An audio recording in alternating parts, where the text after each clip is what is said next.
ပရိသတ်များအားလုံးပဲမင်္ဂလာပါရှင်။ကျမတို့ရဲ့ YM Audiobook Channel လေးကနေကြိုဆိုလိုက်ပါတယ်။ကျမတို့ရဲ့ Channel လေးမှာကတော့ပရာလောကနဲ့တဲထိတ်ရှင်ပူဇလန်ကောင်းလေးများကိုနေ့စဉ်တင်ဆက်ပေးနေတာကြောင့် Channel လေးကိုလည်း Like and Subscribe လေးလုပ်ထားပေးကြပါအောင်နော်။ဒီနေ့မှာတင်ဆက်ပေးသွားမယ့်ဇလန်လေးကတော့စာရေးသူရှင်မင်းကံဘလူရေးသားထားတဲ့ဘွားမေစိန်နဲ့တရေငနွားမောင်ဆိုတဲ့ဇလန်လေးပဲဖြစ်ပါတယ်။ဒါဆိုရင်ဇလန်လေးကိုခုပဲစတင်လိုက်ရအောင်ပါ။ဟာငနွားမောင်ဘဲဟုတ်လေလောက်ပြန်ပြီဗျာကျုံနာမယ်ဗညားမောင်ပါဆိုဗျာအမြင်ရင်းကဗညားမောင်ဖြစ်ပါတော့လေငယ်စဉ်ကလေးကဆဆနောက်နောက်နဲ့တရွာလုံးကသူ့ကိုငနွားမောင်လို့ခေါ်ကြတယ်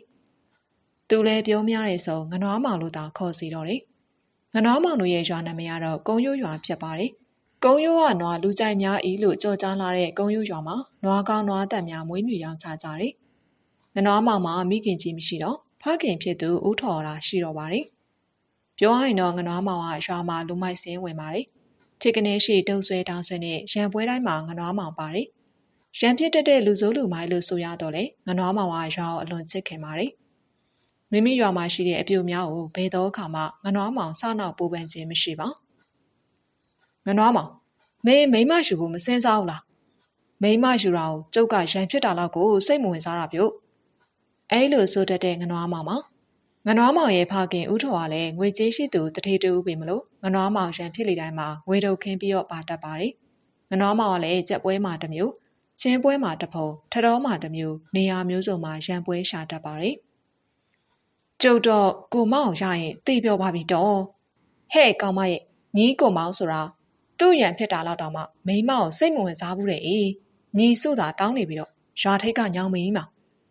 ရွာမှာရှိတဲ့ပြူချိုကလည်းတရေသားငနွားမောင်ကိုစိတ်ဝင်စားကြတယ်။ငနွားမောင်ကတော့ရံဖြစ်ချင်းကိုသာစိတ်ဝင်စားပါတယ်။တရက်ကုန်းရိုးရွာထိပ်မှာရှိတဲ့အရေးအာဝါဒကောင်းတဲ့ညောင်မင်းအောင်မှာငနွားမောင်တို့ကြက်ပွဲကောင်းနေခဲ့တယ်။တပတ်ရွာကလူမိုက်ငခိုင်တို့ဖွဲ့နဲ့ငနွားမောင်တို့ဖွဲ့လောင်ကြီးစားကြီးနဲ့ကြက်တိုက်နေခြင်းပါ။ကျန်တဲ့ကောင်ခုနှစ်ရင်မှာငခိုင်တို့ကြက်ကစီးဝါးပြင်ဘက်ကိုထွက်ပြေးတဲ့အခါငခိုင်တို့ရှုံးလေတော့တယ်။ဝေးငနွားမောင်နိုင်ပြီကွ။မင်းတို့ကြက်ရှုံးပြီဟာငနွားမောင်နဲ့ကွငနွားမောင်တို့ဖွဲ့ရတဟေးဟေးနဲ့အောက်ပွဲခံတော့တယ်ငခိုင်တို့အုပ်စုကလည်းမျက်နှာပြက်ပြက်နဲ့ကြည့်နေကြတယ်လောင်းချေပေးလေကွာဟဲ့အောင်အရှုံးသမားငနွားမောင်ရဲ့ခေါ်ကြောင့်ငခိုင်တို့ဒေါသထွက်လာကြတယ်မပေးတော့ဘာလို့ချင်လဲကွာဟာမင်းတို့ရှုံးတာလေမပေးလို့ရမလားငနွားမောင်ပစိုးကိုခတ်တူတူပြင်ဝင့်နေပြောလိုက်တယ်ရတယ်ကွာမပေးဘူးမပေးတော့ဘာဖြစ်လဲအေးမပေးတော့ဒါဖြစ်တယ်ကွာချကွာချငနွားမောင်ကငခိုင်ရဲ့မျက်နှာကိုလက်သေးနဲ့ထိုးပြီးနှစ်ဦးသားလုံးထွေးတက်ပုတ်ကြတော့တယ်။ငနွားမောင်ရဲ့ဖော်များကလည်းငခိုင်ရဲ့ဖော်များနဲ့သူတစ်ပြန်ငါတစ်ပြန်လုံးထွေးကြတော့တယ်။ငနွားမောင်နဲ့ငခိုင်လုံးထွေးနေမှငခိုင်ကသူ့ရဲ့ခါးကြားမှာအသိယူလာတဲ့ဓာတ်နဲ့ငနွားမောင်အလက်မှာငနွားမောင်ရဲ့ဘိုက်ကိုထိုးချလိုက်တယ်ရော။ဟာဓာတ်နဲ့ထိုးသွားပြီ။ပြေးကြငနွားမောင်ဟာတကြီးကိုခေါ်ကြပါဟာတကြီးကိုခေါ်ကြငခိုင်တို့အုပ်စုမှာထွက်ပြေးသွားလေတော့တယ်။ရန်ဖြစ်တာခုံမင်လာတဲ့ငနွားမောင်တယောက်ငခိုင်ရဲ့ဓာတ်ချက်နဲ့ပဲအသက်ထွက်သွားရှာတယ်။ငနွားမောင်ရဲ့ဖခင်ရလည်းရွာထိတ်ညောင်ပင်အောက်မှာတားဖြစ်သူအလောင်းကိုတွေ့လျောက်များစွာယူကျုံမရဖြစ်ရရှာတယ်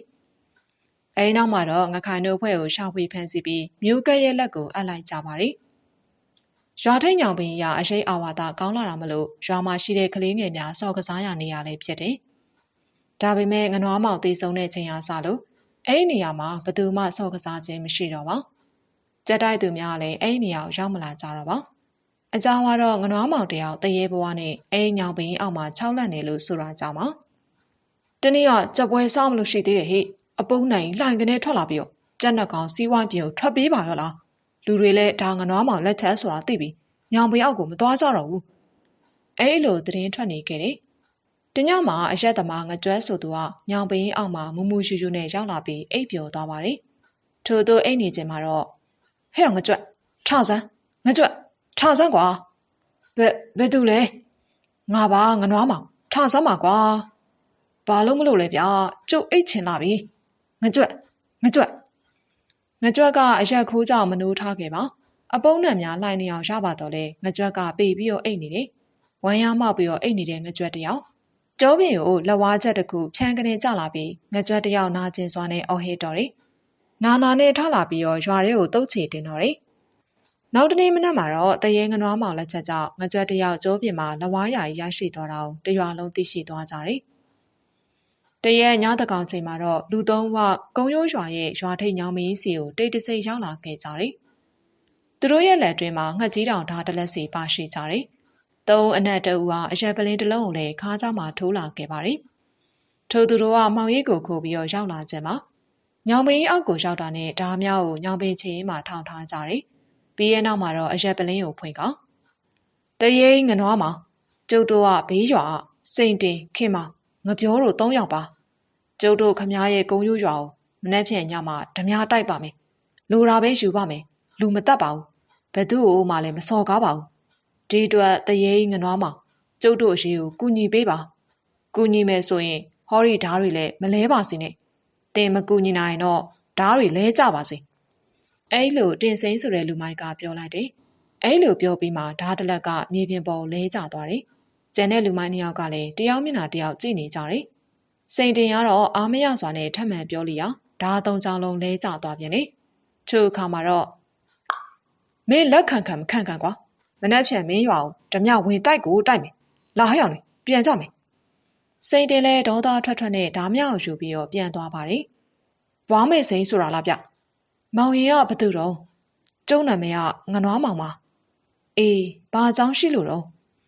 ကျုပ်ကကုန်းရိုးရွာသားပါပြောရရင်ကျုပ်ကကုန်းရိုးရွာထိပ်ကညောင်ပင်မှာခိုကပ်နေရတဲ့တရေပေါ့ဗျာအခုကျုပ်တို့ရွာကိုမနှက်ပြန်ညမှာဓမြတိုက်မယ်ဆိုပြီးကျုပ်ရှိတဲ့ညောင်ပင်မှာလာခွင့်တောင်းကြတယ်ကျုပ်ကလက်မခံတော့ဒီကောင်တွေမနှက်ပြန်မှာဓမြလာတိုက်ကိုတိုက်မယ်ဆိုပြီးတော့ကျင်းသွားတယ်ဗျအလိုလေဒါဆိုမောင်ရင်တို့ရွာမှာမနှက်ပြန်ညဓမြတွေဝင်မှာပေါ့လေဟုတ်ပါတယ်အဲ့ဒါကြောင့်ကျုပ်လည်းကူညီနိုင်သူရှာရင်ကျုပ်ကိုပုဂ္ဂိုလ်တူကတောင်ထုံးရွာဘွားမေစိန်ဆိုပြီးပြောပြီးလို့ဒီကိုအရင်လာရတာပါ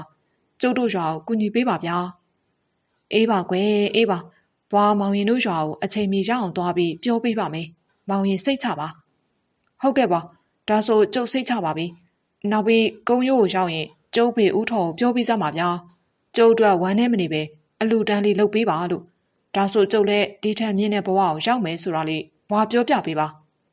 ဘွားပြောပြပေးပါမယ်ကွယ်ငနွားမောင်ကဘွားမဲစိန်ရဲ့အိမ်မက်အတွင်ကိုရောက်လာပြီးအကူအညီတောင်းလေတယ်ဘွားမဲစိန်အိမ်မက်ကနိုးလေတော့မိုးတော်မှလင်းနေပြီမိဝေးရေညီးတူတွေမောင်တိုးမောင်အိုးကိုအရေးတကြီးခီးထွက်မယ်ဆိုပြီးတွားခေါ်လာခဲ့အေးဟင်အမေအလောတကြီးပါလားတော့တွားပါအေးအရေးကြီးလို့ပါ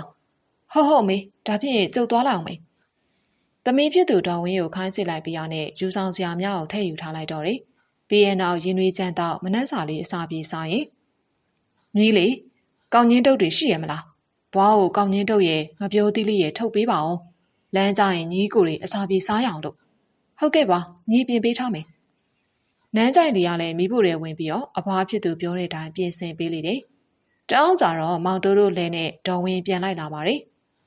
ဘာစားထားကြလဲကွယ်ဝါမဲစင်ကမောင်တိုးတို့ကိုမေးလိုက်တယ်ကျုပ်ကမနှက်စောထမင်းကြော်စားထားတယ်ပေါ့ကျုပ်လည်းအမေကြော်ပေးတဲ့မုတ်စီကြော်လေးနဲ့အကျန်းရီတောက်ပြီးပါပြီဘွားရဲ့အေးကွယ်ဒါဖြင့်လည်းသွားကြရအောင်ဘွားလည်းအရေးတကြီးမလို့ပါဟုတ်ကဲ့ပါသွားကြတာပေါ့ဗျာ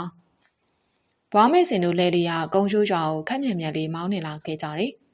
ငနွားမောင်ပြောတဲ့ကုန်းရိုးရွာဘွားမဲစင်တို့နေမှာမှားစရာမရှိလို့အဲရွာသာဦးတီလာခဲ့ကြတယ်မောင်တိုးနဲ့မောင်တို့ကိုလည်းလန်ခီးမှာသွားရတဲ့အကြောင်းရှင်းပြလျာမောင်တိုးမောင်အောင်တို့ကလည်းကုန်းရိုးရွာအတွက်စိတ်ပူနေကြတော့တယ်ကုန်းရိုးရွာကိုတမနက်လုံးမောင်းနေလာခဲ့ကြပြီးနေကင်းချိန်မှာရောက်ရှိသွားကြတယ်ရွာကိုရောက်တော့တကြီးအိမ်ကိုမေးမြန်းပြီးသွားခဲ့ကြတယ်ကုန်းရိုးရွာတကြီးကဧည့်သည်များဖြစ်တဲ့ဘွားမဲစိန်တို့သူ့ရဲ့အိမ်မှာဧည့်ခံပါတယ်ဘွားမဲစိန်ကလည်းသူသိထားတဲ့ငနွားမောင်ပြောပြတဲ့အကြောင်းအရာများကိုပြောပြတော့ဒါဖြစ်ကျုပ်တို့ရွာဒီညဓမြတွေဝင်မှာပေါ့တကြီးကအထိတ်တလန့်ဖြစ်သွားပုံရှာတယ်ဓမြဝင်မှာကြိုသိတာငနွားမောင်ရဲ့ကျေးဇူးပြဒါဆိုတကြီးတို့ကကြိုတင်ပြင်ဆင်ထားမှာပေါ့မောင်အောင်ကပြောလိုက်တယ်ကျုပ်တို့ရွာကလာသားတွေကလူကြောက်တွေပြဓမြသာဝင်မဲဆိုတာပြောရင်ဒင်းတို့ရှာလို့တောင်တွေ့မယ်မထင်ဘူးဒါမို့ဒီရွာကိုဓမြတွေကဝင်ကျင်တာဟုတ်ပြမပူနဲ့ဗျာကျုပ်တို့နှစ်ယောက်လုံးဒီညရွာထိပ်မှာစောင့်ပေးမယ်မောင်တိုးနဲ့မောင်ကကုန်းရိုးရွာအတွက်ကူညီပေးကြမယ်လို့ပြောလိုက်ရတကြီးမှကျေးဇူးတင်မဆုံးဖြစ်ရှာတယ်ဒီလိုနဲ့ရွာကလာသားများတွေကတက်တိကောင်းတဲ့လူချို့တိတ်တဆိတ်ခေါ်ယူပြီးမောင်တိုးတို့နဲ့ရွာထိပ်မှာပုံးခိုဆောင်ဆိုင်စီတယ် ညအောင်ရောက်လေတော့တရွာလုံးနဲ့တိတ်ဆိတ်နေခဲ့တယ်။ဘွားမဲစိန်နဲ့တကြီးအိမ်မှာသာနေပြီးမောင်တိုးတို့အုပ်စုဘေးရန်ကင်းစေဖို့ဆုတောင်းပေးနေကြတယ်။မောင်တိုးတို့ဟာဓာများကုတ်စီကိုင်းဆောင်ပြီးတော့ရွာထိတ်ညောင်ပင်နဲ့မလန်မကန်မှာပုံကွယ်နေကြတယ်။ရွာပြင်ရဲ့အခြေအနေကိုလေ့လာရင်စကားတန်မထွက်အောင်နေကြရတယ်။အဲလိုဆောင်ဆိုင်နေနဲ့ရွာပြင်ကခြေတံများအောင်ကြားရလေတယ်။ညပိုင်းတိတ်ဆိတ်ချိန်ဖြစ်တာမလို့ခြေတံများအောင်နားဆွနေတဲ့မောင်တိုးတို့ကြားရခြင်းပါ။ခြေတံများကသူတို့နဲ့နီးလာလေတော့လူများကိုတေချာမြင်ကြရတယ်။ညကလည်းလာလေးရတာနေတော့ထိုလူတို့ကိုမြင်ရခြင်းပါ။ထိုလူတို့ကသုံးသားဖြစ်တယ်။လက်မှာဓာတ်ကုစီနဲ့မျက်နှာကိုလည်းပစိုးများနဲ့အုပ်စီးထားကြသေးတယ်။ရွာထဲမှာရှိတဲ့တဲ့အိမ်ကိုဝင်ဖို့လို့ပြင်ဆင်လာကြခြင်းဖြစ်ပေလိမ့်မယ်။ရက်လိုက်စမ်းရက်စမ်းဒိုးရွာကိုထိကြည့်အသေးပဲဟိဖမ်းကြဟာမဟန်ဦးဝေးပြေးမောင်တိုးတို့ကဓမြများကိုလိုက်လံဖမ်းဆီးကြတယ်။ဓမြများလည်းပြေးမိပြေးရပြေးကြလေတယ်။ပြေးနေရွာထိတ်ညောင်ပင်ရှိအောင်ရောက်လာကြချိန်မှာ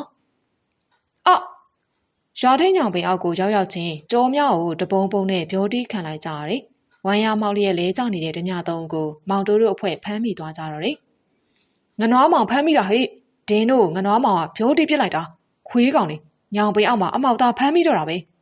။ဓမြဖမ်းလိုက်လာတဲ့ရွာသားတယောက်ကအားလုံးကိုပြောပြလိုက်ရရွာသူရွာသားတို့အံ့အားသင့်ကုန်ကြတယ်။ငနွားမောင်ဖမ်းဆီးပြီးတဲ့ဓမြသုံးကိုလည်းမြို့ကတ်ကိုပို့ဆောင်လိုက်ကြတယ်။ဒင်းတို့ကြောလှန့်ကြည့်တော့လက်ဝါးရှာယူရဲလို့တို့ငနွားမောင်ကတော့ရွာကိုချစ်သားပါလားအေးပါဆိုငနွားမောင်အကြောင်းများပြောလို့မပြီးကြတော့ပါဘွားမဲစိန်တို့ကလည်းဓမြများဖမ်းမိကြပြီမို့ငနွားမောင်ရဲ့ဖခင်ဦးထော်ကိုခေါ်ယူပြီးငနွားမောင်မှကြားတာများကိုပြောပြလိုက်တယ်ကျုပ်သားကိုဆုံးရှုံးရလို့ဝမ်းနဲ့နေမိတာသူ့အတွက်ကုသိုလ်လုပ်ပေးဖို့တော့ကျုပ်မေ့လျော့နေတယ်ဗျာသူ့အတွက်ရည်စူးပြီးကောင်းမှုတစ်ခုခုလုပ်ပေးလိုက်ပါကွယ်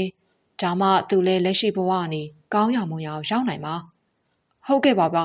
ကျေးဇူးတင်ပါတယ်ကျုပ်သားအတွက်အလူကြီးလူပေးပါမယ်ဗျာဘွားမဲစိန်တို့ကိုရွာလူများကျေးဇူးတင်မဆုံးကြတော့ပါ